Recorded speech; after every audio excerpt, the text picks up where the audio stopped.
안녕하세요. 인류학 삶과 죽음의 시간 사이에서 두 번째 시간입니다. 오늘도 이수 교수님 함께 하셨고요. 네, 노윤석 교수님 함께 하셨습니다. 네. 안녕하세요. 안녕하세요. 반갑습니다. 지난번에 네. 상당히 잘 모르는 사실을 현장을 뛰신 인류학자답게 굉장히 생생하게 전해주셨는데요. 오늘 그 같은 주제로 두 번째 이야기 노윤석 교수님 하실 거죠?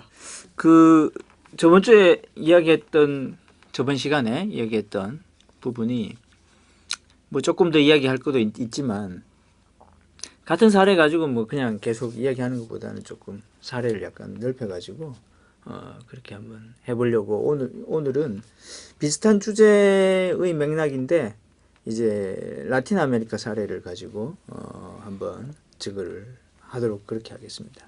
라틴 아메리카 사례는 우리나라 사람들은 라틴 아메리카 너무 멀어가지고 그죠? 멕시코까지 가려면은 한 24시간 걸리거든요. 비행기값도 많이 나오고 그죠? 얼마인 줄 압니까? 요즘 전에 제가 갔을 때는 그래도 요즘 많이 싸진 거 아니에요? 많이 싸졌어요? 네, 전에 제가 갔을 때는 2,000불이 넘었어요. 200만 원이 넘었어요. 멕시코까지 가는데 지금 미국을 통해서 가나요?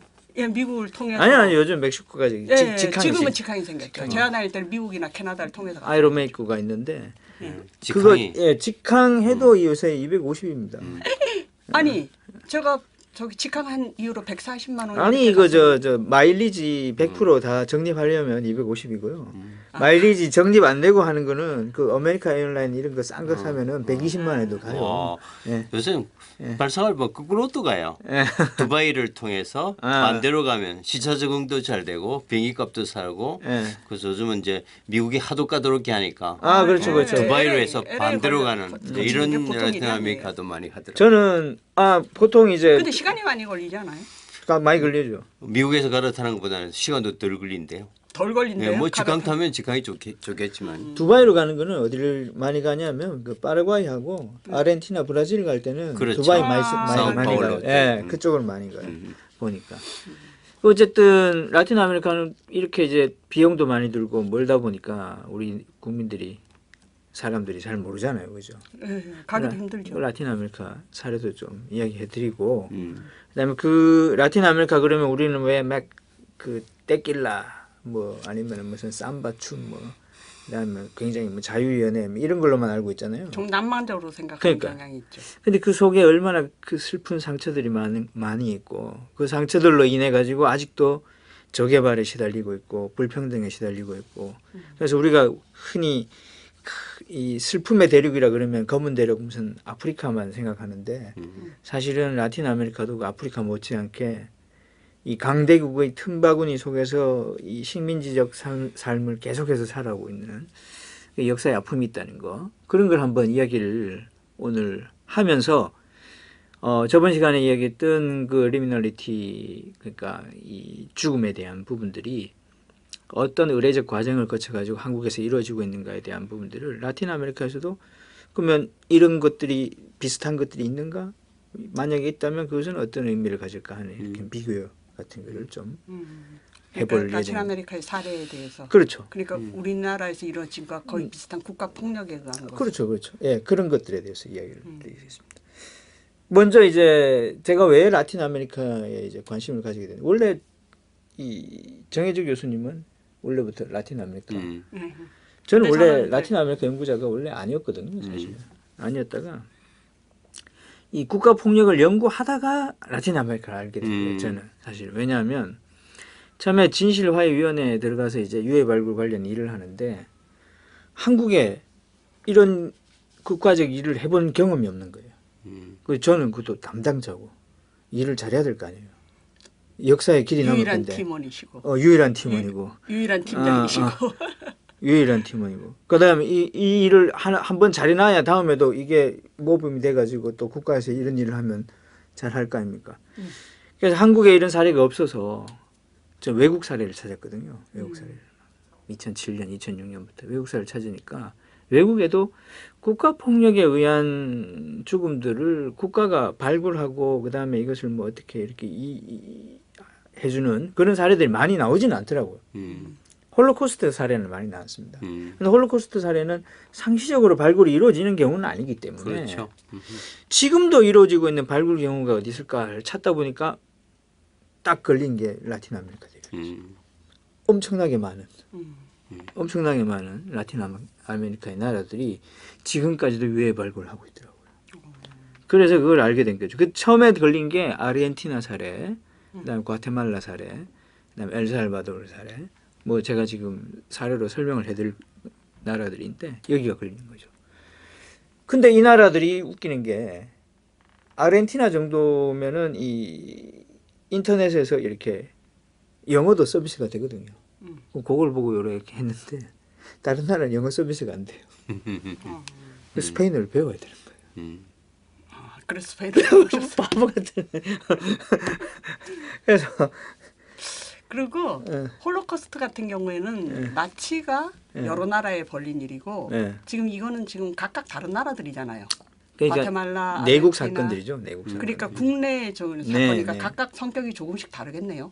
다르죠. 그러니까 그 다른 거는 이제 제가 설명을 곧 드릴 겁니다. 아마 드리는데 그래도 또 라틴 아메리카 사례들은 또 이렇게 통하는 게 있습니다. 서로 간에. 또 서로. 예. 그러니까 한국하고 약간 틀리면서 이렇게 통하는 게 서로가 있어요. 그래서 그 부분들. 그래서 제가 아마 라틴 아메리카 사례에 처음으로 관심을 가지게 된 게 아마 2007년일 것 같은데 그때가 과거사위원회에서 유해 발굴을 담당하면서 다른 나라 사례를 찾기 시작했던 그 무렵입니다. 그때부터 이제 레이더에 들어오기 시작한. 그래서 처음에는 이제 그 사이트를 읽다가 그 다음에 그 사례들을 공부하고 어떻게 발굴했는가를 알고 그 다음에 그 단체 사람들을 알고 싶고 뭐 이래가지고 뭐 방문도 하게 되고 뭐 여러 가지 이제 차근차근 이제 올라가서 지금쯤 이제 가지고 왔는데요. 지금 이제 그 유해 발굴하는 친구들 중에 아는 사람들도 많이 생겼고 이제 그래서 하여튼 그런 여러 가지 상황에서 얻게 된 여러 가지 지식들을 가지고 라틴 아메리카에서 이제 발굴이나 아니면 이런 것들이 어떻게 이루어지는가 하는 부분에 대해 가지고 한번 설명을 드리도록 하겠습니다. 설명 일단 하기 전에 이수 교수님도 그렇고 정혜주 교수님은 원래 전공이 라틴 아메리카. 예, 그렇죠. 원래 또 이수 교수님은 이 국제적 안목이 워낙 좋으시니까 설명을 안 해도 남미가 어떻다는 걸 대충은 아시겠지만 또 청취자분들께서는 라틴 아메리카 잘 모르시니까 조금은 이거 또 개략적인 설명을 좀 드려야 될 것 같아요. 그럼요. 물라또가 뭔지, 메시티조가 뭔지 그러니까요. 되게 궁금해요. 그런 부분에 대해 가지고 설명을 조금 드리도록 그렇게 하겠습니다. 아니 물라또는 어디서 들으셨어요? 아니 물라또 유명한 말이에요. 인류학 하면 그건 다 알지만 일반인 잘 모르잖아요. 물라또 유명한 말이에요. 저는 물라또 정말 저기 멕시코 가서도 한참 후에 들은 것 같아요. 네. 아니 이분은 이 스페인어를 하시는데 이 생활적 측면에 그 콤베르사시오네라 그러는데 그게 좀 약해요. 왜냐하면 땅 파고 맨날 그 안에만 들어가서 혼자 있었기 때문에 혼자 또 고대인들만 주로 물라또가 나타나기 전, 메시티조가 나타나기 전. 현대 언어에 약하시구나. 그러니까 이 뭐냐면 생활 언어에 굉장히 약해요. 보면은 남들하고 대화가 잘 안 되는 것 같아. 아직도 접속법 안 쓰시죠? 거의 안 쓰죠. 안 쓰. 그러니까 이거 봐. 하여튼. 그러니까 영어로 치면 가정법 이런 걸 안 쓴다는 얘기예요. 그러니까 하여튼 이 땅 속에서 죽은 자들하고만 대화를 해가지고 나타나는 주요 특이사항 중에 하나가 산 사람들하고 대화를 안 해봤기 많이 안 해서 재밌네. 예. 그래서 이 스페인어도 항상 요쪽의 것만 강하고 요쪽의 건 좀 비어 있는 듯한 자 이런 저기 지도를 보시면 저기 이제 라틴 아메리카 대륙인데요. 보시면은 제일 위에 멕시코가 있고 왼쪽 미국 바로 밑에 노란색이네요. 예. 그 밑에 이제 조밀조밀하게 이제 있는 곳을 이제 중미라고 합니다. 중미, 센트럴 아메리카라고 하고, 그 파나마 이후부터 이렇게 넓게 이루어진 것을 우리가 이제 그 남미라고 하는데요, 흔히. 그다음에 그 옆으로 카리브 해안 쪽에 그 쿠바를 중심으로 해가지고 있는 나라들을 카리브해 국가. 그래서 총 멕시코, 중미, 남미, 카리브해. 이렇게 4개 지역으로 이렇게 나눕니다. 나누는데 제가 요번에 주로 소개시켜드릴 나라들은 중미에 있습니다. 저 멕시코 밑에서부터 파나마까지 굉장히 작은 지역에 오물조물 모여 있죠. 나라들이. 그죠? 저기 멕시코 밑에가 과테말라, 과테말라 밑에 엘살바도르 오른쪽으로 온두라스가 있고 그 밑에 니카라과가 있고 그 밑에 코스타리카, 그다음에 바나마 이렇게 6개 국가가 있습니다. 원래 옛날에 바나마는 콜롬비아 소속이었기 때문에 중미는 5개국이라 그랬어요. 보통은. 근데 이제 벨리세가 나왔는데 벨리세를 제외하면 중미 5개국이 원래 한 나라였습니다. 독립을 할 때는. 자, 이 나라들이 그러니까 스페인으로부터 독립할 때 그렇죠, 그렇죠. 1820년 정도 되나요? 그렇죠, 그렇죠. 그때는 다섯 개국. 개가 한 나라였어요. 한 나라였다는 거죠. 지금 그게 예, 나눠. 예, 이제 권력을 왜 나눠줬죠? 그게 이제 내부적인 권력 투쟁이에요. 각 지역마다 까시개가 있어. 가우디오라고 하는 가우디오. 그쪽이 다 다르니까. 예. 호족 세력들이 사실은 지금 저 국경의 위치가요. 어떻게 이루어졌냐면 유력한 호족 세력, 즉 가우디오의 영향력이 어디까지인가에 따라서 만들어진 국경일 가능성이 굉장히 높습니다. 사실은 특히 저 중미 지역 같은 경우는. 근데 저 중미 지역이 한 가우디오의 세력이 무지하게 컸었네요. 지금 과테말라만 해도 네. 남한보다 큰 데지 않습니까? 과테말라가 남한보단 좀 작을 거예요. 아마. 좀 작을 예, 거예요. 예.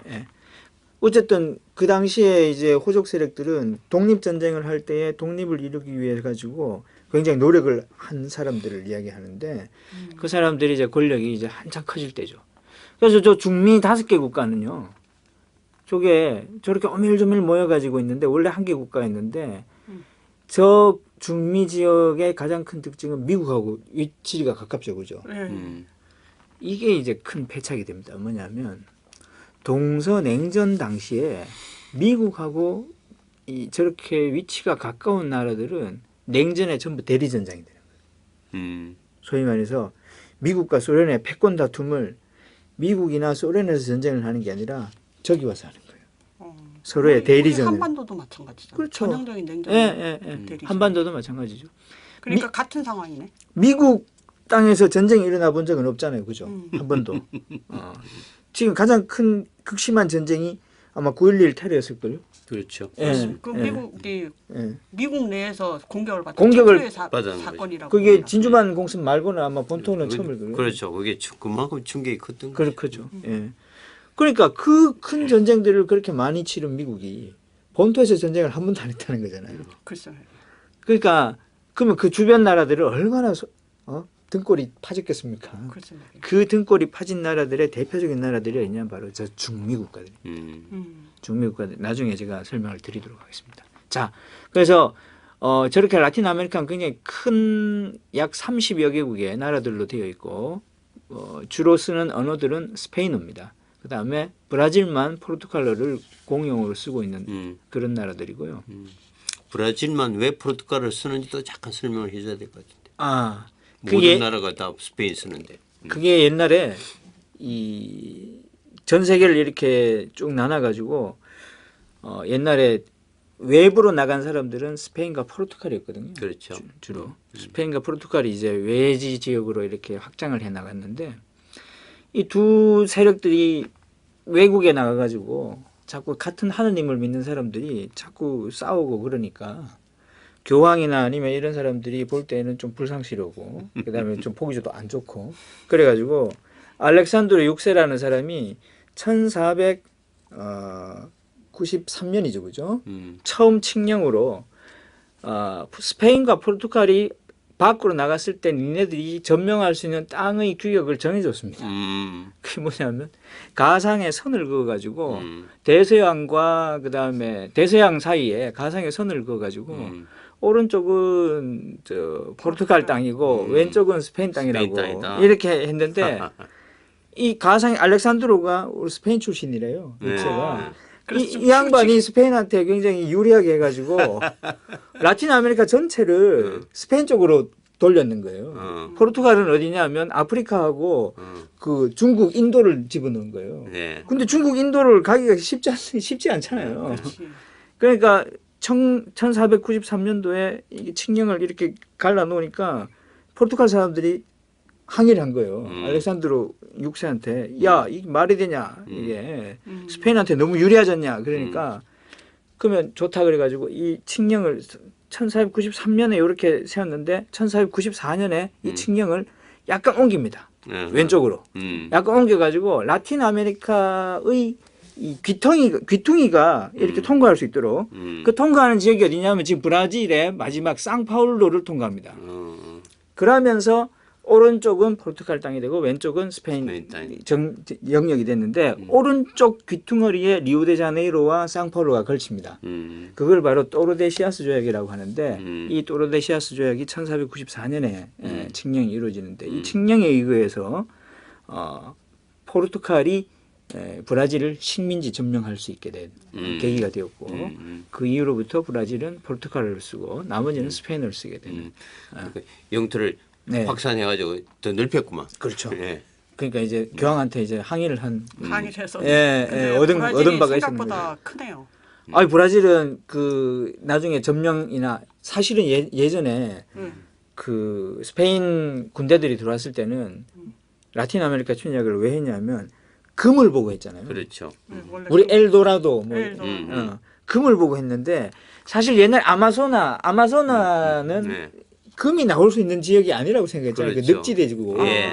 금이 없었지. 그러니까요. 사실은. 예. 그러니까 저걸 버려놓은 거예요. 네. 스페인 애들이. 그걸 저 포르투갈 애들이 다 주워 먹은 거죠. 근데 지금은 저게 금보다도 훨씬 더 중요한 자원이 되잖아요. 예. 사실은. 저게 세계 허파라 그러는데 지금 그만큼 중요한 금도 지역인데. 많이 나온다는데요. 아 그래? 여러 가지 광산도 많고. 뭐 아마존 강을 저는 따라서. 그러니까 이제 금이 있는 줄 알았더만 사실은 이제 이 콜럼버스가 아직도 서툴러 가지고 독도법을 몰라 가지고 실수해 가지고 간 게 신대륙이잖아요. 그렇겠죠. 네. 원래 콜럼버스가 제노바 출신인데 근데 제노바 상권이 무너지니까 지중해 시대가 끝나고 그 가짜 프로젝트를 가지고 이사벨라의 맨 처음에 포르투갈에 먼저 갔죠. 그렇죠, 그렇죠. 포르투갈은 이제 대세한 경험이 있기 때문에 이 콜럼버스의 프로젝트를 보니까 이 수렁틀이야. 그래서 리젝트 해가지고 이사벨라가 막 리컨키스타로 스페인 막 찾아가지고 포르투갈로 경쟁해야 되는데 콜럼버스가 이상한 프로젝트 들으니까 덥석 물은 거죠. 그렇죠. 그래서 이제 이게 잘못된 프로젝트를 이제 후원해갖고 길을 잘못 들어서 신대륙에 가겠지만 이제 포르투갈 사람들은 다 알죠. 그럼 포르투갈은 그러니까 8년 6년 뒤에 이제 1492년 콜럼버스가 실패하자 1498년 이제 바스코 다가마가 제대로 아프리카를 돌아서 인도로 가는 거잖아요. 희망봉을 돌죠. 그 당시는 이제 후추와 금은 동일한 개념이었어요. 15세기, 16세기까지도 중세에서 사금 일거랑과 후추가 막 교환됐거든요. 맞아요. 그래서 이제 후추를 구하러 가는 것은 금을 구하는 길이에요. 그런데 이제 콜럼버스 시대였던 라틴 아메리카는 그냥 생자 금이 있는 줄 알았고 엘도라도 신화 때문에. 그런데 포르투갈 사람들은 그걸 알았지. 그래서 이제 금의 버금가는 후추금을 위해서 이제 성공한 거고. 그러니까 사실은 스페인은 실패해서 이게 간 거고 그러니까 포르투갈은 제대로 해서 간 거예요. 우연히 더 큰 부를 가져다 둔 결과적으로 그렇게 돼 있죠. 아니 그 이희수 교수님 이야기 말 맞다나 포르투갈은 브라질을 처음에 식민지 영역으로 받았을 때 그렇게 기뻐하지 않았습니다. 왜냐하면 저 페루 뒤쪽하고 저 콜롬비아 저쪽으로 나오는 광산들이 구리 광산이나 이쪽이 굉장히 컸는데 그렇죠. 자기들은 그런 게 없거든요. 유일하게 나오는 게 그 염색소가 나왔어요. 그걸 파우 브라질이라 그러는데 빨간 염색소. 그 파우 브라질이라는 말 때문에 지금 브라질이라는 용어가 나오거든요. 그 염색 그러니까 나무의 껍질을 벗기면 빨간색이 나오는데요. 그 빨간색을 모아가지고 염색을 할 수 있는 그 가루로 만들었어요. 그게 파우 브라질이에요. 그래서 이베리아 반도에서 빨강색이 유행했다는 얘기를 어디서 들은 것 같아요. 뭐 하여튼 그러니까 이 중남미를 정복한 이유로. 그러니까 멕시코에서도 웬 벌레가 있거든요. 그 벌레를 하면 빨간 염색에 물이 염색된대요. 그러니까 포르투갈도 지금 브라질에서 얻은 거 아니에요. 그러니까. 그런데 둘 다 빨간 옷을 굉장히 선호하는 나라 아닙니까? 어쨌든 브라질 사람들은 그래서 저 국명도 파우 브라질 때문에 브라질이 된 거고요.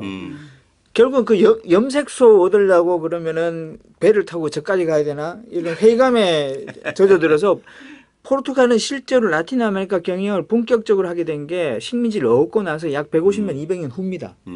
처음에는 스페인만큼 그렇게 의욕적으로 하지 않았다고요. 왜? 광산이 없다고 생각을 했거든요. 그다음에 부가 창출될 수 있는 게 없다고 생각했는 거죠.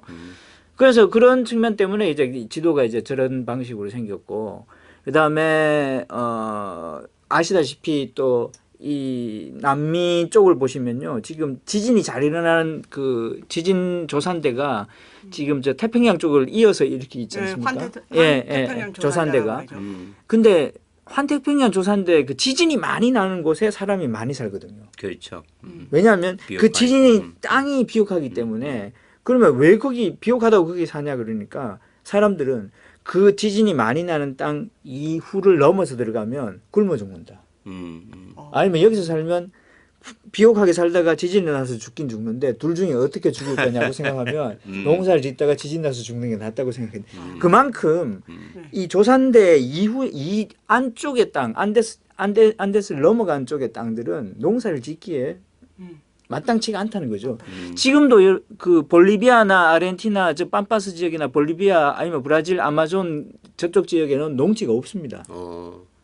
태평양 쪽으로 나와야지 안데스 산맥 이쪽으로 들어와야지 농지가 나오는 거죠, 그죠? 그쪽에 모든 고대 문명이 다 밀집해 있는 이유도 결국은 저쪽에서 살지 못했다는 거죠. 우유니 사막 그런 데서 살겠습니까? 그렇죠. 보기는 좋지만 거기서 사람이 어떻게 살겠습니까? 하루 이틀 소금 위에서 어떻게 살겠습니까? 그러니까 마추픽추 이런 데서 사는 거 참 힘들잖아요, 사실. 그리고 그런 용도로 쓰였기 때문에 하여튼. 라틴 아메리카 전체 부분에서 모든 지역의 사람들이 골고루 살았던 건 아닌 것 같아요. 하지만 어쨌든 콜럼버스가 들어와서 라틴 아메리카가 경영되기 시작하면서 스페인 세력들은 나름대로 멕시코부터 시작해서 남미까지를 광산이라든가 이런 걸 하면서 경영을 했고 포르투갈도 약 150년에서 200년 후부터는 저기에다가 플랜테이션을 적극적으로 만듭니다. 플랜테이션을 만들어 가지고 사탕수수라든가 이런 걸 재배하면서 식민지를 경영하기 시작합니다. 그래서 이제 식민의 역사가 시작됐습니다. 자, 대충의 지도를 한번 보시면 저렇게 생겼습니다. 그 다음에 제가 주로 이야기할 부분들은 아마도 중미 지역이 될 것 같습니다. 자, 이거는 정혜주 교수님이 저한테 준 지도 기억나죠? 옛날에 네. 한글로 된 것도 있던데. 이게 그러면 무슨 지도냐면 그럼 라틴 아메리카에 원래 살던 사람들, 콜럼버스 이전에 살던 사람들은 어디서 왔는가? 여러 가지 설이 있습니다만 이건 뭐 정혜주 교수님 더 잘 아실 거예요, 그죠? 지금 통설적으로 열리는 거는 베링해를 넘어가지고 아마 넘어왔을 거다, 저렇게. 고아시아족들이. 예, 왜냐하면 저때가 빙하기 때 저 베링해가 연결되어 있었을 거다라는데 그거 이외에 다른 설도 있습니까? 그걸 제일 많이 그게요? 그게 이제 한 14,000년, 15,000년 전이니까 아직은 구석기 시대 유물이 유적이 나오지는 않죠.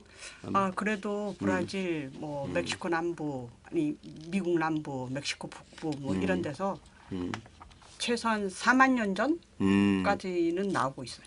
인간이 살았던. 흔적. 그러면 이제 베링 해협을 건너갔던 그 이전부터 사람이 살고 있었다는 얘기네. 그렇게 많지는 않지만은 있어요. 이제 북미 쪽에 주로 나오겠죠. 남미도 있습니다. 남미도 있고. 브라질, 그러면 우리가 배워왔던 이론을 조금 바꿔야겠다. 글쎄 이제 그 사람들은 이제 어떤 식으로 설명할지는 모르겠는데 그래도 본격적으로 아메리카 대륙의 사람들이 살은 후손들은 아시아 인종이다. 그렇게. 또 뭐 14,000, 15,000 이제 고아시아족들이 베링 해협에 넘어있을 때 이제 건너갔다. 멕시코 시티 근처에서 기원전 8,700년 전에 저 유골이 나왔거든요. 그러니까 흔적이 아니고 유골.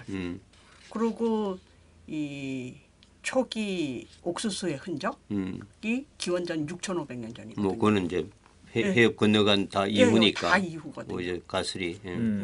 그런데 이제 그 옥수수를 야생 옥수수를 먹으면서부터 사람들이 정착했다고 보고 있거든요. 아니 근데 저는 한 가지 궁금한 게 요거까지만 이야기하고 다음 시간에 얘기하는 게 좋을 것 같은데. 남미에 보면은 아스테카부터 해가지고 잉카 마야에 보면 피라미드 많잖아요, 높은 거. 네네. 베이링에서 그럼 인디언들이 이렇게 넘어갔다면 그 피라미드 만드는 기술을 가진 원주민들이 밑으로 내려갔을 거 아닙니까? 그거하고는 전혀 관계 없습니다. 왜냐하면 피라미드가. 근데 아니 지금 북미 인디언들은 피라미드가 없잖아요. 걔네들은 정착인이 아니고. 저 유목민이잖아요. 이동을 하고 있고 정착을 한 사람들은 중미에 메소아메리카에 정착한 사람들이고요. 또 사실 요즘 피라미드가 전혀 없는 건 아니에요. 민족 해양 민족 이등 설도 많이 나오잖아요. 뭐 콘티카 같은 설 하면 피라미드들 오히려 해양으로 남미로 왔다는. 그리고 또 안데스 지역 같은 경우에도 그렇게 높은 피라미드를 짓지 않아요. 피라미드는 있는데 우아가라 그래가지고 작은 이렇게 표식 그렇죠. 정도의 스타일이거든요. 그러니까 피라미드를 지은 유일한 문명은 메소아메리카 문명. 그래서 멕시코 쪽에. 네, 멕시코 쪽. 그리고 피라미드가 본격적으로 많이 지어진 것도 서기 300년 이후거든요. 그렇습니다. 네, 그러니까 그때 뭐 그러한 문명을 가진 사람이 건너갔다 그러는 것은 조금. 저 그때 또 다른 책을 보니까 네. 아프리카하고 저기 남미 대륙을 이렇게 끼워 맞추니까 딱 끼워 맞더라고. 아, 예, 그거는 뭐 대륙 이동설입니까? 예, 그거는 뭐 이제 옛날 얘기. 옛날 이야기예요? 그거는 그러니까 별로 지질학- 신빙성이 없어요? 아니요, 맞는데 예. 그건 지질학적인 시대. 그러니까 뭐 그런 게 아니고 최소한 뭐 몇 억 년 전 뭐 그런 얘기예요. 제가 본 책에 보면은 아프리카 대륙에서 나오는 두상 중에 입술이 두꺼운 사람이 있는데 올메카 문명에서 하고 비슷하죠. 예, 두꺼운 게 나와가지고 아, 그건 진짜 저 미스테리예요. 그렇죠. 예, 근데 그 올메카 문명도 아무리 길게 잡아봐야 기원전 2000년 전이 넘지 않거든요. 그렇습니다. 그러면 이게 떨어졌 예, 예. 후가 예, 된다는 거죠? 그거는 지질학적 시대이기 때문에 전혀 관계가 없을 거예요. 근데 이제 우리가 항상 약간 이제 오류를 바로잡아야 되는 게 예. 이제 마야 잉카 문명이라는 것도 외부 문명의 영향을 받지 않은 것 독자적인 문명이라는 것은 분명하지만 그런 면에서 우리가 높이 평가해야지만 이미 이제 그보다 훨씬 이전 시기에 이제 화려한 문명들이 있었기 때문에 시차가 굉장히 많거든요. 예, 예. 그러니까 피라미드만 해도 AD 300년이고 예. 이집트 피라미드는 이제 기원전 2700년 파니까 3000년 이상의 시차가 있거든요.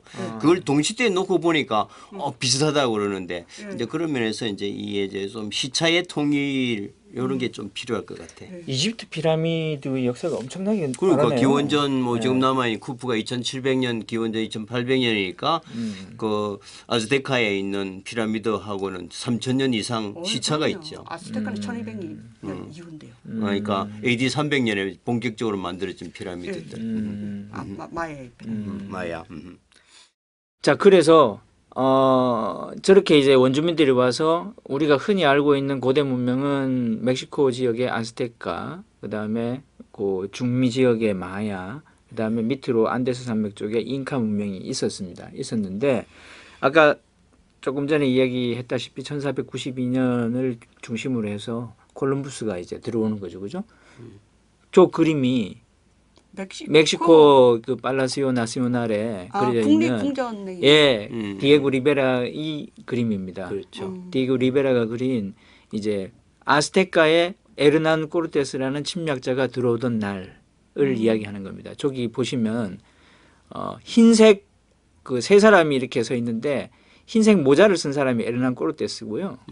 그다음에 그 흰색 모자를 쓴 사람 바로 뒤에 그 여자 요 사람. 예. 그다음에 그 뒤에 여자. 아유, 이거 그 잘못해서. 뒤에 여자.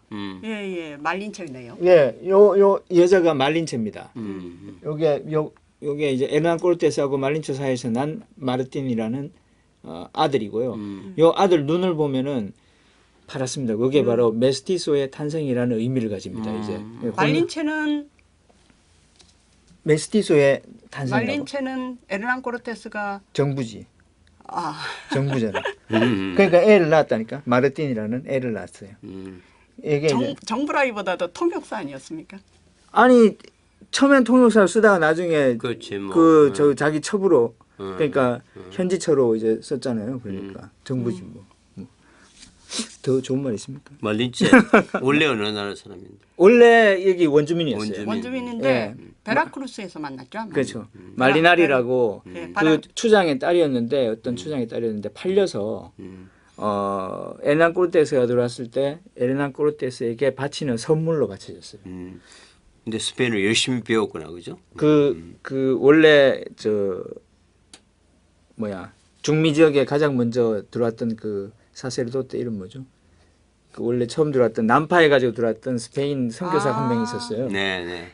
그 사람이 돌아다니면서 한 10년 동안 마야어도 배우고 그다음에 아스테카 그 나와트로도 할 줄 알고 막 이런 사람이 있었는데 이 사람에게서 이 말린체가 스페인어를 배운 거죠. 그래서 똑똑했던 여자 모양이에요. 그 스페인어를 빨리 그렇겠죠. 예. 자, 이 그림이 바로 그 아스테카가 이제 멸망하던 날을 이야기하는 건데,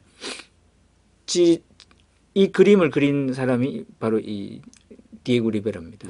왼쪽이. 예. 그리고 이쪽이 프리다 칼로. 프리다 칼로의 남편이죠, 그죠? 우리 많은 사람들은 프리다 칼로 잘 아는데 디에고 리베라를 잘 몰라요, 그죠? 뭐 리베라 예. 남매 더 유명하죠. 리베라. 그렇죠. 멕시코 공산당의 당원이었고 벽화 운동 때 멕시코의 벽화를 엄청나게 많이 그렸던 사람이고, 여러분 만약에 멕시코 가시면은 그 대통령궁 안에 들어가면은 그 디에고 리베라의 그 멕시코의 역사라는 벽화를 이렇게 다 보실 수 있는데, 이게 지금 2019년입니다. 2019년도에 멕시코 대통령이 로페스 오브라도르가 당선되고 나서 다시 들어갈 수 있게 됐어요. 옛날에 한동안 페냐 니에토 때는 못 들어갔어요. 자기가 암살 당할까봐 5년 동안 출입을 금지했었어요. 본인이 암살당할까봐 출입을 금지한 거예요? 아니 멕시코 저는 벽화를 보호하려고 아니 그러는데. 아니라 멕시코 제 친구가 지 죽을까봐 그 레티시아가 그랬어요.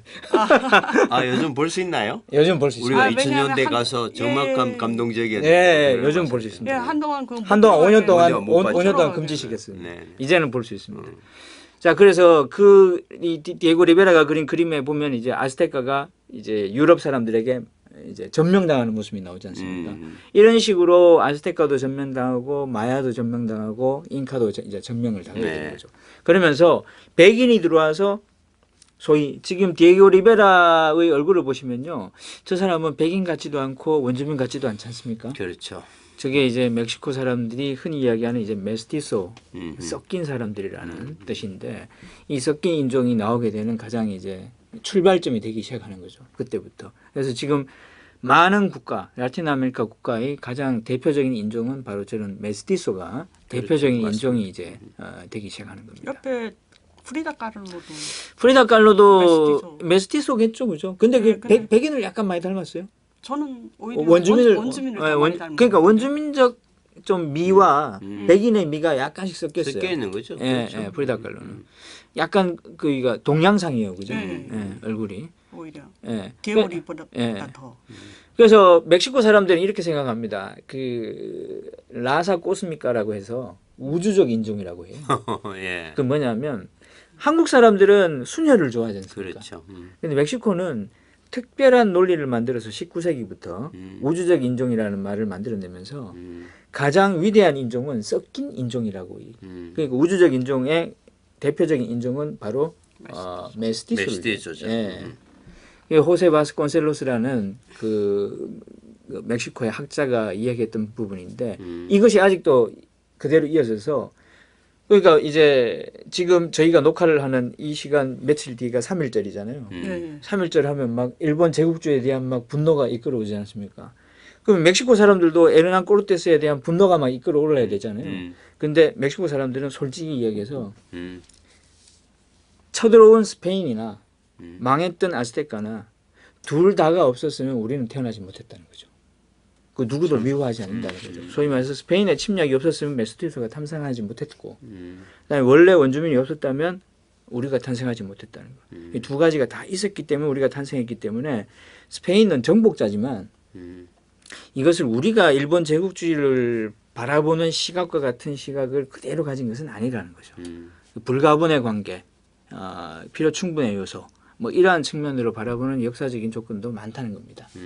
자, 이때부터 이제 스페인의 점령이 시작되는데요. 지금 이제 글씨가 좀 애매한데 그죠? 글자가 너무 많죠, 그죠? 예. 진짜 많아요. 예. 스페인이 저 넓은 땅을 어떻게 그 다스렸냐면 정부 관리를 파견시켜 가지고 다스렸습니다. 정부 관리가 부왕은 뭐냐면 부통령 할 때 부자예요. 그래서 빌레이라고 그러는데 스페인어로 B가 두 번째 세컨드. 그러니까 부왕이라 그러면은 스페인에 1번 왕이 있고 여기가 두 번째. 라틴 아메리카는 2번 왕들이 있는데 두 번째 왕들이 있는데 이 두 번째 왕들이 한 명이 오면은 너무 커서 못 다스리니까 두 번째 왕이 4명이 있었습니다. 그래서 첫 번째, 두 번째 왕이 누에바 에스파냐 부왕령, 저기가 멕시코 시티였습니다. 그다음 두 번째 왕이 페루 부왕령, 저기 리마에 있었습니다. 그다음에 누에바 그라나다 부왕령, 저게 콜롬비아하고 베네수엘라 지역에 있었습니다. 그다음에 리오데 라플라타 부왕령, 저기 보이시죠? 리오데 라플라타 부왕령. 이게 지금의 아르헨티나 부에노스아이레스 지역에 있었습니다. 그래서 4개의 부왕령을 둬서 이 스페인에서 파견 온 관리들이 식민지를 다스린 거죠. 다스렸는데 어떻게 다스렸냐면 굉장히 폭력적으로 다스렸죠. 그죠? 근데 저 누에바 에스파냐의 네. 과테말라하고 지금 현재의 네. 저기 중미가 다 들어가네요. 다 들어가죠. 그 원래 과테말라 총독부는 누에바 에스파냐 부왕령의 저걸 받았죠. 지시를 받았고. 예, 지시를 받았죠. 자, 그래서 가장 먼저 생긴 것도 누에바 에스파냐 부왕령입니다. 멕시코 사람들이 좀 자존심 있는 거 아세요? 누에바 에스파냐가 아니요. 부왕령이 거기 있었다고? 아니, 제일 먼저 침략당했다는. 그래서 메스티조가 제일 많은 거지. 전체적으로. 제일 많잖아요. 그다음에 제일 네. 먼저 바뀌었고, 제일 먼저 침략당한 거예요. 그럼 약간 자존심 있어요. 그런 것들. 근데 고고학자들은 그렇지 않은 것 같아요. 아, 고고학자는 안 그렇죠. 고고학자들은 그렇지. 침략을 싫어하는 그런 말이 약간 굉장히- 민족주의적 감정이 있어요. 굉장히 원주민적인데요. 그러니까 고고학자들도 원주민 같이 생긴 거 아니에요. 거기도 이제 집안이 좋아야지 이 백인들이 고고학자도 많죠. 백인들이 많이 많죠. 나기 때문에 공부도 많이 하고 외국에 사기 받아오고. 그러니까 침략 이전 아이덴티티와 침략 이후 아이덴티티가 다른 거죠. 자, 근데 저 부왕령들이 이제 다스려졌을 때 어떻게 다스렸냐면, 가령 예를 들어 가지고 라틴 아메리카는 그 구대륙 사람들이 오기 전에 없었던 것들이 많습니다. 가령 예를 들어서 가축이 없었습니다. 그러니까 라틴 아메리카에는 가축이 없었고, 그러니까 거대 포유류를 가축으로 만들기 시작한 게 콜럼버스 이후입니다. 뭐 여러 가지 책을 보면 라틴 아메리카 대륙의 사람들이 갑자기 죽잖아요. 콜럼버스 온 다음에. 그게 전염병에 취약했다 그러지 않습니까? 근데 가축을 만들지 않았기 때문에 면역 생성이 힘들었을 거다. 그래서 그 소위 말해서 여기에서 백신이나 면역이 개발된 이유는 구대륙에서 가축이 상용됐기 때문에 가축으로부터 그 점염이 돼가지고 소위 말해서 면역 세포가 만들어지는 거죠. 구대륙은. 그런데 신대륙은 가축을 길어본 적이 없기 때문에 동물과의 접촉이 없었거든요. 그래서 새롭게 들어온 병원균에 너무나 뭐 그렇겠죠. 손쉽게 당하는 거죠. 네. 가령 천연두라든가 이런 거에 뭐 너무나 어이없이 무너졌잖아요. 스페인 애들은 끄떡없는데 아스테카가 멸망한 이유가 천연두 때문이거든요. 네. 결국은. 그리고 이제 바이러스에 취약했다. 그 바이러스 취약한 이유가 가축화가 안 됐기 때문에. 뭐 그건 상당히 일리 있는 일이에요. 그래서 거대 포유류가 14종인데요. 거대 포유류 14종 중에서 신대륙에서 가축화 시켰던 것은 안데스 산맥에 올라가면은 그 낙타처럼 생긴 애 있잖아요. 라마. 예, 그거밖에 없습니다. 개, 염소, 돼지, 뭐 소 아무것도 다 가축화 시키지 못했습니다. 예. 그 중에 라틴 아메리카 사람들이 가장 놀란 게, 원주민들이 가장 놀란 게 뭐냐면 개를 보고 가장 놀란 거예요. 그 스페인 애들이 데리고 온 사냥개 있잖아요. 야. 근데 아스테카에도 개가 있었는데. 개를 가축화 시키지 않았다고. 가축화 시키진 않았지만. 덜개였겠죠. 개가 털이 없어요. 그리고 없다고? 개가 식용이었거든요. 그러니까 털은 이제 날씨가 추워야 털이 많이 생기니까. 네, 그래서 거의 털이 없어서 그 스페인 사람들이 데리고 온 개는 털이 많았을 거 아니에요. 털도 있고 그다음에 사냥개가 많았어요. 사냥개가. 예, 그러니까는 예. 자기네들 예, 개하고 같은 개라고 생각하지 못했을 것 같아요. 그랬을 것 같습니다. 그래서 어쨌든 개와 말을 보고 제일 놀랍니다. 원주민들은. 네, 말 보고는 많이 놀랐겠죠. 사람이 그 큰 말에 타고 있으니까 그렇죠. 괴물인 줄 알았어요. 그렇겠죠. 그다음에 또 개도 막 그 짖는 목소리에 너무 놀란 거예요. 근데 스페인 사람들이 그 원주민을 처음에 인간으로 안 받지 않습니까? 신으로 봤죠. 하얀 신.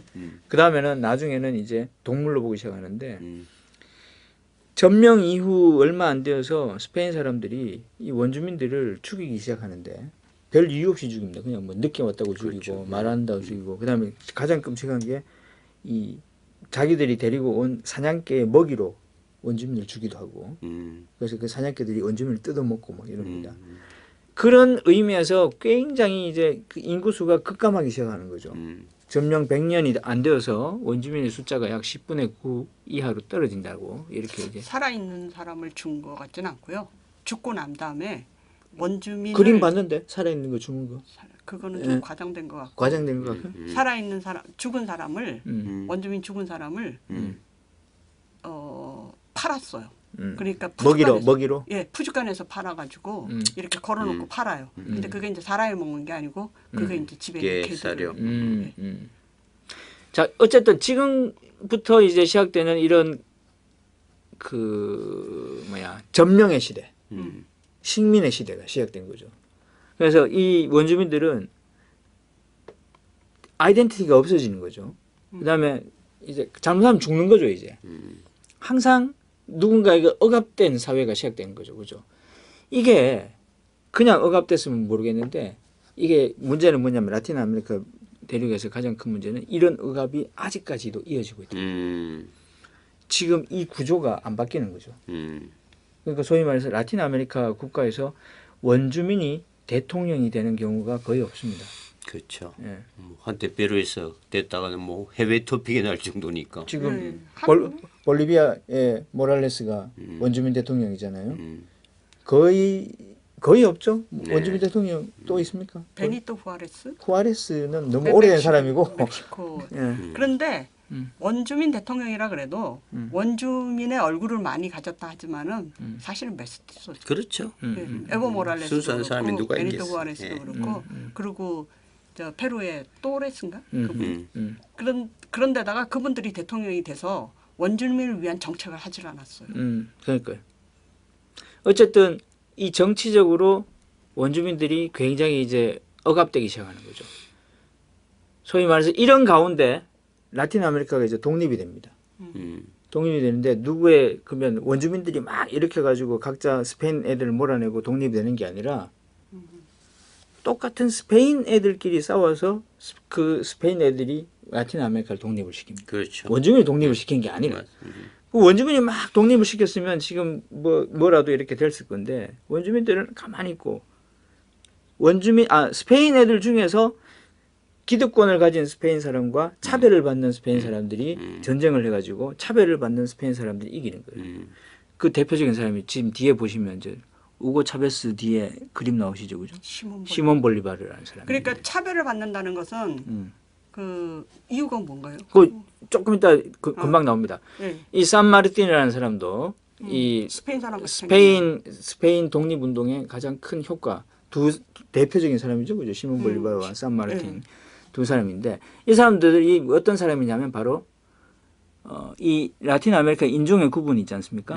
그 중에서 신대륙에서 태어난 스페인 사람, 즉 크리오요라는 사람들입니다. 이 사람들이. 그러니까 스페인에서 직접 온 스페인 사람이냐, 그렇죠. 신대륙에서 태어난 사람이냐, 스페인 그렇죠. 사람이냐, 거기에 따라 차별이 그렇죠. 있었다. 그러니까 신대륙에서 태어난 사람들이 이긴 거군요. 그렇죠. 그러니까 본국에 와서 온 스페인 애들을 쫓아낸 거. 그러니까 뭐 이런 거죠 이제. 그 이수 교수님이 라틴 아메리카를 정복한 왕이십니다. 한반도에 계시는데 라틴 아메리카까지 멀지 않습니까?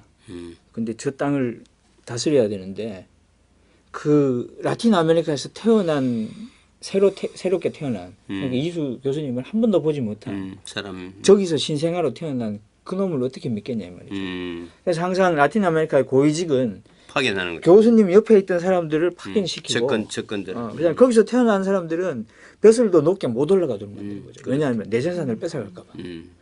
그래서 이 크리오요라는 사람은 아무 이유 없이 차별을 받는 거예요. 왜? 스페인에서 안 태어나고 라틴 아메리카에서 태어났다는 이유 하나만. 근데 이 사람들은 메스티스도 아니에요. 백인이에요, 백인. 그렇죠. 백인임에도 불구하고 스페인어를 쓰는 백인임에도 불구하고 차별을 받는 거예요. 이 사람들이 프랑스 대혁명과 미국 독립혁명이 일어나니까 이거를 배워가지고 영향을 받는. 예, 라틴 아메리카도 우리끼리 살면 되겠네. 이래가지고 합니다. 저기 보시면은 인종의 종류가 많지 않습니까? 백인과 흑인의 혼혈은 물라또, 원주민과 흑인 사이의 혼혈은 삼보. 뭐 이렇게 해가지고 쭉 있는데 그 중에 크리오요라는 게 있습니다. 크리오요라고. 크리오요. 예. 자, 이 사람들은 신대륙에서 태어난 스페인 사람들인데 메스티소나 원주민 흑인 위에 군림하는 지배계급입니다. 그러네. 지배계급인데 중요 요직을 차지하지 못하는 거예요. 이 사람들은 페닌슐라르가 뭐냐면 페닌슐라가 이베로아메리카 반도를 이야기하는 거는 반도에서 태어난 이베리아 반도에서 태어난 쪽 스페인에서 태어난 스페인이 아니기 때문에 억울한 적을 받았는 거죠. 그래서 이 사람들이 혁명을 일으켜 가지고 만든 게 바로 라틴 아메리카 독립입니다. 그러니까 산마르틴, 그다음에 시몬 볼리바르 이런 사람들이 그리오요죠. 그리오요의 반란이네. 그렇죠. 그리오요의 반란. 이게 영어로는 크레올입니다. 자, 그래서 크리오요가 전명을 하니까 어떻게 됩니까? 이제 역사가 아이러니해지는 거죠. 원주민이 독립혁명을 했으면은 권력 구조가 바뀌었을 건데 라틴 아메리카를 스페인 사람을 몰아낸 게 스페인 애들이 몰아낸 거예요. 그러니까 지금 어떻게 됩니까? 라틴 아메리카의 지금까지의 구조는 지금도 권력을 대부분이 누가 잡고 있다 하는 거냐 하면 원주민이 잡고 있는 게 아니라 백인의 후손들이 잡고 있다. 그리오요가 잡고 있는 거죠. 지금은 이제 뭐 크리오요라는 계급은 없어졌지만 또 섞였으니까. 예. 백인들이 잡고 있는 거예요. 아직도. 우리나라에서 네. 독립을 예. 제2차 세계대전에 그 어부지리로 얻어가지고 오늘날 그 친일 세력을 뭐 그런 거하고 비슷한 얘기. 정말 비슷할 것 같아요. 예, 그런 거하고 상황이 비슷한 거죠. 그래서 제가 지금 하고 싶은 이야기는 뭐냐면 라틴 아메리카의 정치 구조가 왜 취약한가? 제가 민주주의가 왜 약한가? 왜 발전을 못하는가? 왜 불평등이 심한가? 왜 저개발이 만연해 있는가? 하는 문제는 바로 이러한 역사적 특징을 알아야 된다는 거예요. 소위 말해서 권력 구조가 바뀐 적이 없다는 거죠. 한 번도. 그러니까 1519년 이후 1521년 아스테카 멸망 이후 예, 지금까지 한 번도 그런 권력 구조가 바뀌어 본 적이 없다는 거죠. 하긴 멕시코에서 뿌리당 그리고 저 주당인데요. 제도혁명당. 제도혁명당 70년을 집권하지 않습니까? 그 민주주의 시대에서 투표를 통해서라도. 자, 그래서 이 크리오요 세력을 잘 알아야 된다. 왜? 이 세력들이 지금은 이름만 바꿔가지고 아직도 라틴 아메리카 주요 관직이나 혹은 주요 정치를 주름잡고 있는 세력이고 이 사람들은 아직까지도 혹은 모르겠습니다. 그죠? 아직도 그 자기들이 살고 있는 땅을 식민지라고 생각하는 사람이 있을 수도 있겠어요. 그죠? 뭐 인터넷이 발전해서 왜냐하면 식민지라고 생각하는 사람들은 페닌슐라르일 거 아닙니까? 이 사람들은 자기네들이 주인이라고 생각합니다. 그러니까 자, 그래서 지금 보시면요, OECD DAC 닥인데 OECD 닥은 그 OECD 혜택을 주는 나라 공여자 개발 원조위원회에서 마련한 국가별 차별 등급을 나온 거예요. 우리나라도 OECD 닥에 속합니까? 닥에 속하죠. 최근에 이제 가입했죠. 우리는 개발원조위원회에 속하죠. 자, 저기 보시면 라틴 아메리카 국가들을 분류를 해놨는데요. 제일 위에 있는 게 하이티 있죠, 그죠? 최저 빈국입니다. 그 라틴 아메리카 그러면은 사람들이 굉장히 못 산다고 생각하는데 최저 빈국에 속하는 나라는 한 나라밖에 없어요. 하이티밖에 없어요. 나머지는 전부 다 미들 클래스예요. 근데 로어인가 어퍼인가에 따라 가지고 다른데 로어보다는 어퍼가 많아요. 어퍼 미들 클래스가 훨씬 많아요. 대부분 다의 나라는 소위 말해서 중상 국가가 돼 있는 거예요. 그럼 소위 말해서 GDP적으로 봐서 라틴 아메리카는 아무 문제가 없는 거예요. 한국과 비슷하다는 거죠. 그렇죠. 그런데 왜 사람들은 라틴 아메리카를 못 산다고 생각하냐면 바로 불평등 때문입니다. 왜냐하면 부는 똑같이 가지고 있는데 한국은 50%가 나누어 가지고 있는 부를 라틴 아메리카는 2%가 다 갖고 있는 거예요. 맞아요. 이게 문제가 되는데 그 구조는 왜 생겨나냐면 바로 아까 제가 쭉 얘기했던 독립전쟁과 이런 데에서 원주민이나 다른 계급들이 한 번도 힘을 써본 적이 없기 때문이에요. 그 백인들이 가지는 권력 구조가 그대로 이어지니까 불평등이 커지죠. 그러니까 저렇게 OECD 닥에서 그 개발원조위원회에서 만들어 놓은 표에 보면 하등 문제 있는 나라가 아무것도 없음에도 불구하고 나라의 삶이나 아니면 구조는 희한하잖아요. 범죄도 많고 그죠? 막 빈민촌도 많고 막 마약도 막 돌아다니고 막 그죠? 이런 나라가 될 수밖에 없던 이유가 바로 독특한 이미 독립할 때부터 그 아까 누에바 그 에스파냐에서 거기 지금 중미 5개국이 나오는 거 아니에요? 예, 예. 근데 그게 전부 다 뭐 토족들의 땅이었다는 그게 거예요. 다 호족들. 그러니까 예. 그 호족들이 결국 대통령도 됐을 예, 것이고 예.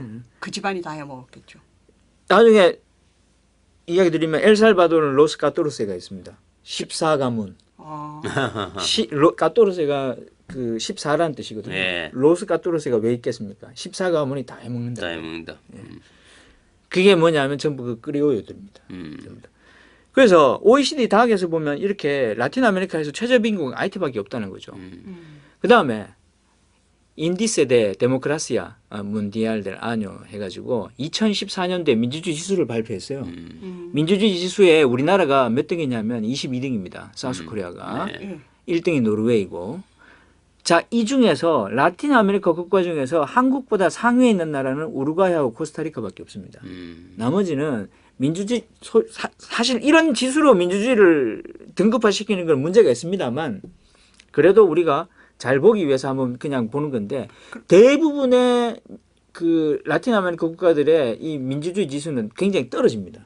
우루과이하고 코스타리카는 거의 백인 국가 아닙니까? 원주민은 거의 코스타리카는 아니면데 우루과이는 백인 국가예요. 아. 그게 인민 국가이기 때문에 완전히 백인 국가이고 코스타리카는 약간 특이한 나라죠. 그러니까 뭐냐면 미국의 그 많은 사람들이 그 은퇴하고 나서 많은 사람들이 거기 와서 살고 있고 그다음 군대가 없는 나라고 뭐 그런 특징들을 가지고 있는 나라이기 때문에 그런데 어쨌든 지금 제가 이야기하고 싶은 것은 라틴 아메리카 대부분의 민주주의 지수가 떨어지는 이유는 또 뭐냐 하면 아까 제가 이야기 드렸다 했던 그 구조가 단순하게 재산의 불평등에만 영향을 미치는 게 아니라 사실 이 의식이나 아니면 민주주의적 지수에도 큰 영향을 미쳐서 그렇죠. 제대로 된 국가로서의 작동이 안 되도록 하는 뭔가 요소가 굉장히 많다는 겁니다. 지금 제가 이야기하고 싶은 것은.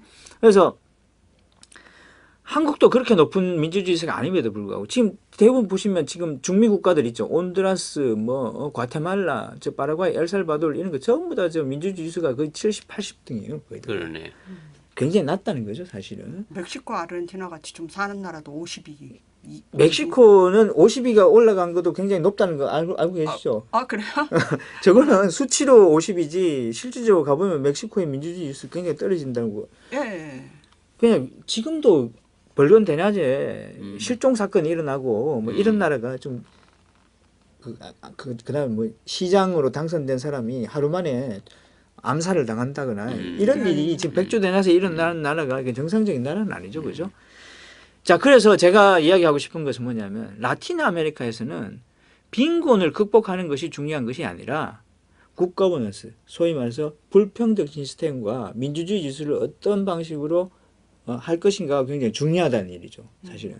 그래서 라틴 아메리카는 이런 특징을 가지고 있기 때문에 우리가 흔히 이야기했다시피 경제개발 5개년 계획을 가지고 아니면은 무슨 뭐 국민 의식을 고착시키고 이런 걸 통해 가지고 국가의 어떤 문화나 아니면은 의식이 확 바뀌고 좋아지고 이럴 수 없다는 겁니다. 이것의 가장 큰 문제점은 뭐냐면 지금까지 역사적인 측면들을 어떻게 처음부터 이렇게 개선시켜 나갈 수 있는가에 대한 부분들인데 그게 굉장히 어려운 지경이잖아요, 그죠? 지금 권력을 가지고 있는 크리오요의 후예들인 백인들이나 아니면 지배계급들이 자기 재산을 내놔야 되잖아요. 권력을 공유해야 되잖아요. 그렇죠. 아무도 그렇게 하려고 하지 않잖아요, 그죠? 그런 상태 내에서 사실은 이런 상태가 계속 이어지다 보니까 아까 초반에 제가 얘기했던 부분 한번 기억하실 겁니다. 냉전 시대 때 미국이 우리 일제 처음 들어왔을 때 일본 식민지가 처음 들어왔을 때 일본 식민지가 양반 제도를 남기는 것을 양반과 상놈 제도를 남기는 것을 결정했습니까? 없애도록 결정했습니까? 없애도록 한 거 아니에요? 남겼잖아요. 그 중에 일부 양반들만 꼬셔가지고 자기 편으로 만들면 이 사회는 자기들이 직접 일제, 통치하지 미국에. 않아도 그렇죠. 충분히 통치가 가능하다고 생각하고 양반 상놈 제도를 그대로 놔두지 않습니까? 공식적으로 없앴겠지만 그래도 계속해서 그 제도를 이용해 먹잖아요. 이 라틴 아메리카도 마찬가지입니다. 솔직히 이야기해가지고 미국이나 소련이나 이런 냉전 국가들이 냉전 시대 때 이 재산을 가진 부유한 일부 백인들에게만 미국이 저걸 하는 거죠. 그 도움을 주거나 아니면은 이 내고를 해가지고 이 국가를 이끌어 나가는 거예요. 그러다 보니까 어떻게 되냐면 굉장히 이 사회가 계속적으로 불평등해질 수밖에 없는 이유들이 계속해서 이어진다는 거죠.